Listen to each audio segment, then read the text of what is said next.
Diri sa rooftop sa balay guys, kay kuan man mi ka ng nani first floor akong balay pero wala pa ni nasugdan.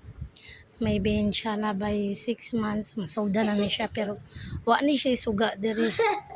So akong gibuhat guys, nanin pangkamot ko nga mabutang suga kay kini akong bata manggod magabi magsige ni siya og dula din ni nya tungod sa natulog naman alas 11 na baya. Nagbutang ko diya o nag-installer ko ako ray gagama-gama ana. Kabalo ra man pud ita no bisag dili ta graduated sa electrical engineering, electrical ba na? Engineering. Kahibalo guys oy. Apo koy pa wire paubos.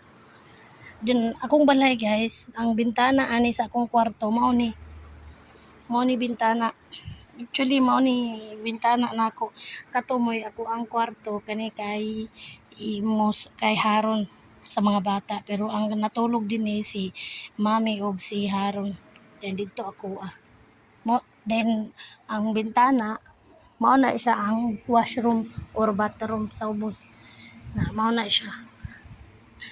Mao ni akong water tank. Then daghan pa kog kuan diri, daghan pa kog nabilin nga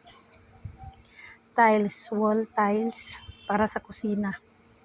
Then mao ni ang among water tank. So sa usa ka adlaw, 2 ka water tank baya gid ang mahurot namo.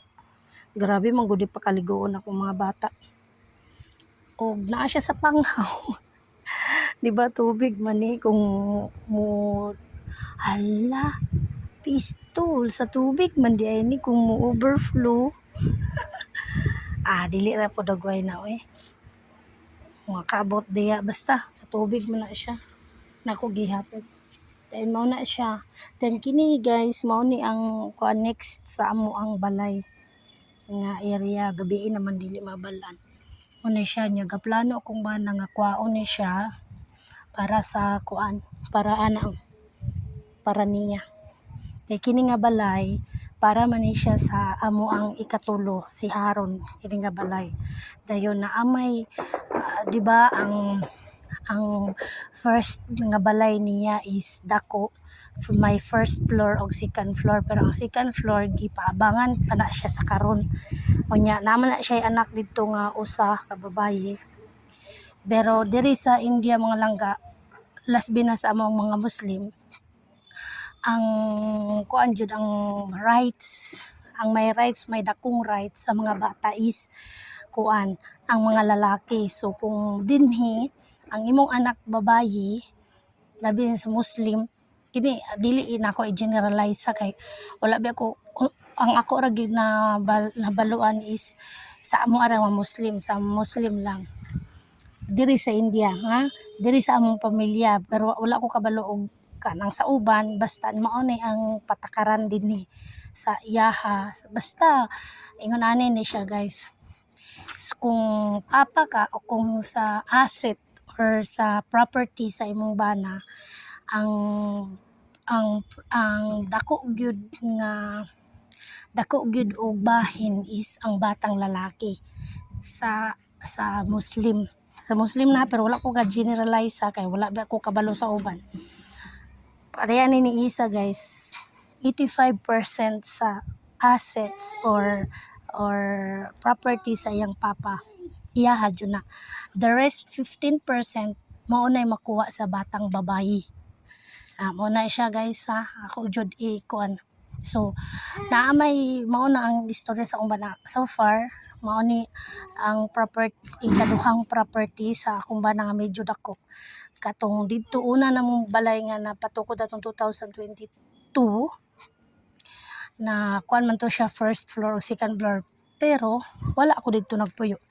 Ang iyang first wife dito ang gibutang tungod kay para kuan baka na ganing foreign ba ako so lahi ra gyud ang kuan ang kana ganing sitwasyon lahi ang gibati ana.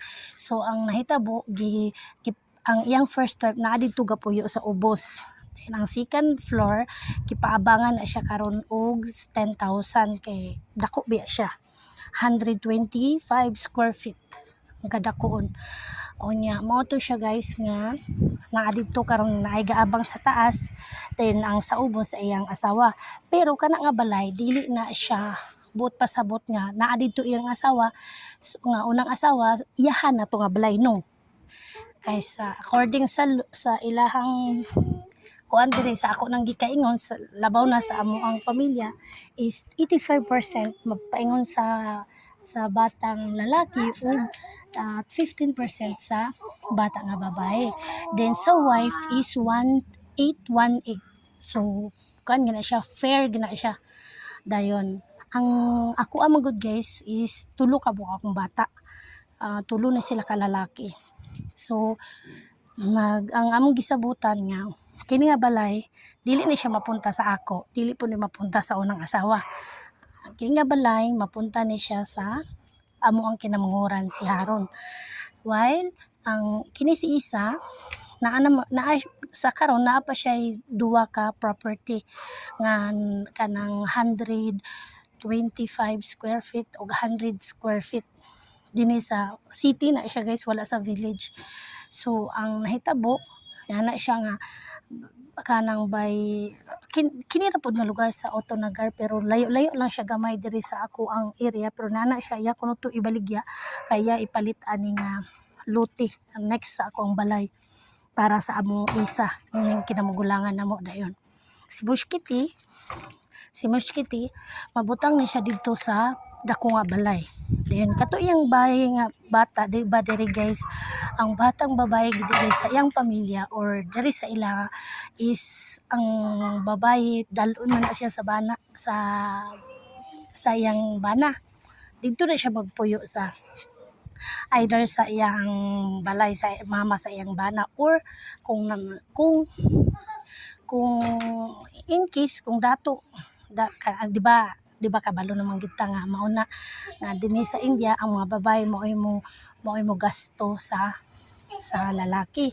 Pero so far sa nabal-an ako sa akong bana nga siya nga kung naa ka sa elite or dato nga pamilya og kanang dato pod ang imong i-partner sa imong bana kasi imong anak, pero kung pobre ra pod pero sa iyaha gyud guys niana siya sa akong bana kabalo jud ko nga once may istorya na siya iya jud na mao jud na tinuod ana siya nga sa iya ko nung anak ka babae ang iyang ihatag is kuan ra kanang nindot nga education ang iyang ihatag og furniture nana kay kuan magina diri nga sa marriage na ay furniture, then iyara pong gastuhan og kanang kasal kay yamang ginang obligasyon ipakasal iyang anak, siya mangita og lalaki para ipakasal sa iyang anak, pero nana siya dili siya mangita og katong dato kayo kay basi og pangayuan siya og salakyan, pangayuan siya og balay ana.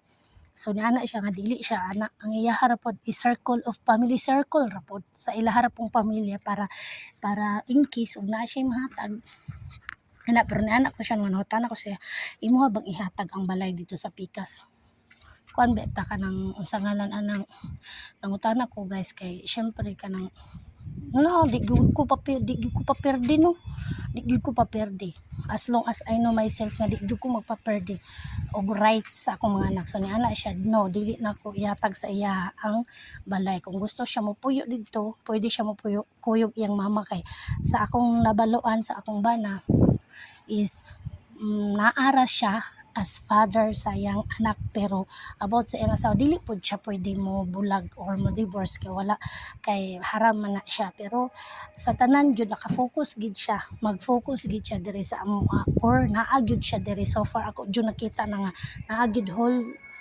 time niya naa gyud siya diri sa amo, mapauli ra siya dito og magdalag pagkaon na iyang hatag pagkaon og kanang personal nga panghinahanglan sa babayi. Then after mo pauli na siya diri, di gina siya magstay dito. So mao na ang story mga langga unsa kalisod ug unsa ang rights sa mga bata. As far as I know nga sa amo ara po na pero wala ko kabalo, wa po na ko gi-generalize mga langga. Then mao to siya mga langga nga kanang ang balay dito na siya nga yatag niya ka Muskiti sa taas. Pero Pero niana ko sa iya nga, hala si Muskiti, si Haron na ay kaugalingong land din balay. Dayon iya pong si Isa pod na anak actually naa sila kaugalingon ng mga yuta kaning mga bataa diri mga langga. Pero ang kuan pa gyud is kanang ganing ana siya ibaligya niya din iyang ipalit diri mas duol sa mao ni kay mao ni ang area nako mga lahat na ako sa left side pero ang unang balay na mo jud katong 2022 na mo napatukod is naa dito dapita sa right side mao na siya mga langga. So mao ra na update sa kinabuhi ug unsa gid kinabuhi diri sa inyo mga langga. Daghan kay kung gusto i-share sa inyo mga kabahin sa kinabuhi diri sa India ug unsa lang gyud kabahin sa giunsa nako pag-anhi diri, dali ra ba ang pag-process para makaanhi diri. Dayon daghan pa gid ko kay i-share sa inyo langga unsa ug unsa gyud ang mga karapatan, giunsa nako nganong nakaabot ko dinhi. Inana na siya mga langga ug next video, next upload ay tangi jud ko ninyo og ayaw jud kalimti mga langga subscribe mo sa akong YouTube channel para ma-share makabalo pud mo og ma-share nako ninyo og unsa jud ang akong kinabuhi diri og journey kinako dinhi sa India. Og mao ra na, daghang salamat.